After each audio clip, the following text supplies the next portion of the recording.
नमस्कार दोस्तों। जंग को लेकर जहां दुनिया में कई जगहों पर हाहाकार मचा हुआ है, तो दूसरी तरफ रसिया ने इस बीच एक बहुत बड़ा कदम उठाया है। दरअसल रूस ने पेट्रोलियम उत्पाद के निर्यात पर 1 अप्रैल से बैन लगा दिया है। यानी अब रसिया से जो देश डीजल और पेट्रोल खरीदते थे, अब उन्हें सीधे तौर पर दिक्कत होगी।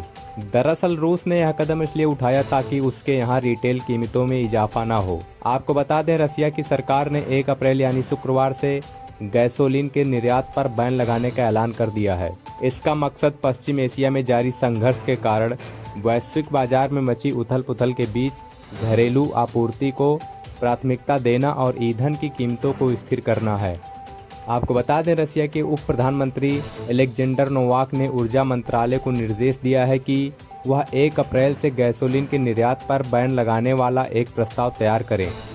आपको बता दें, कुछ रिपोर्ट्स में यह जानकारी दी गई है कि यह कदम 31 जुलाई तक प्रभावी रहने की उम्मीद है। आपको बता दें, नोवाक ने मध्य पूर्व संकट के कारण कच्चे तेल यानी क्रूड ऑयल और तेल उत्पादों के वैश्विक बाजार में आए उथल पुथल को कीमतों में भारी उतार चढ़ाव का कारण बताया और साथ ही यह भी कहा कि रूसी ऊर्जा संसाधनों के विदेशों में बनी हुई भारी मांग एक पॉजिटिव पहलू है। बैठक के दौरान रसिया के राष्ट्रपति व्लादिमीर पुतिन द्वारा निर्धारित उस टारगेट पर खास तौर पर जोर दिया गया जिसके तहत घरेलू ईंधन की कीमतों को अनुमानित स्तरों से ऊपर बढ़ने से रोकना है। आपको बता दें, रसिया ने बढ़ती कीमतों को काबू में रखने और घरेलू सप्लाई बनाए रखने के लिए पहले भी गैसोलीन और डीजल के एक्सपोर्ट पर रोक लगा दी थी। जानकारी के मुताबिक रसिया ने पिछले साल लगभग 5 million metric ton gasoline export किया, जो लगभग 1,17,000 बैरल प्रतिदिन के बराबर है और यह वैश्विक व्यापार की कुल मात्रा का एक बहुत ही ज्यादा छोटा हिस्सा है। एक्सपोर्ट पर यह नई रोक ऐसे वक्त में आई है जब वैश्विक तेल बाजार ईरान में चल रहे जंग के कारण बढ़ते तनाव का सामना कर रहे हैं। खाड़ी क्षेत्र से ऊर्जा एक्सपोर्ट के लिए एक अहम रास्ता है। स्ट्रेट ऑफ हॉर्मुज़ फरवरी के आखिर से लगभग बंद ही पड़ा है, जिससे दुनिया भर में तेल की सप्लाई में और कमी देखने को मिली है। अब सवाल यह है कि रसिया जब पेट्रोल नहीं बेचेगा तो फिर भारत के साथ साथ किन किन देशों पर इसका ज्यादा असर पड़ेगा। आपको बता दें, रसिया रोजाना 1.2 से लेकर 1.7 लाख बैरल पेट्रोल निर्यात करता है। निर्यात रुकने से चाइना, टर्की, ब्राजील, अफ्रीका और सिंगापुर जैसे देशों पर असर पड़ सकते हैं और यह देश रूसी तेल उत्पादों के बड़े खरीदार हैं।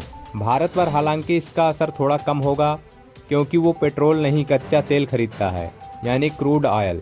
कुछ विशेषज्ञ कहते हैं कि भारत सीधे तौर पर पेट्रोल जैसे तैयार ईंधन पर ज्यादा निर्भर नहीं है, बल्कि क्रूड ऑयल पर डिपेंडेंट है। क्रूड ऑयल को ही रिफाइन कर पेट्रोल और डीजल बनाए जाते हैं। भारत अपनी जरूरत का करीब 80% क्रूड ऑयल आयात करता है, जिसमें से लगभग 20% रसिया से ही आता है। हालांकि भारत बहुत कम मात्रा में पेट्रोल या फिर अन्य तैयार ईंधन आयात करता है और इसके बजाय देश अपने बड़े रिफाइनरी नेटवर्क के जरिए क्रूड ऑयल को खुद प्रोसेस करता है और यह वजह है कि रसिया के पेट्रोल निर्यात पर लगी रोक का भारत पर सीधा असर पड़ने की संभावना बहुत कम है।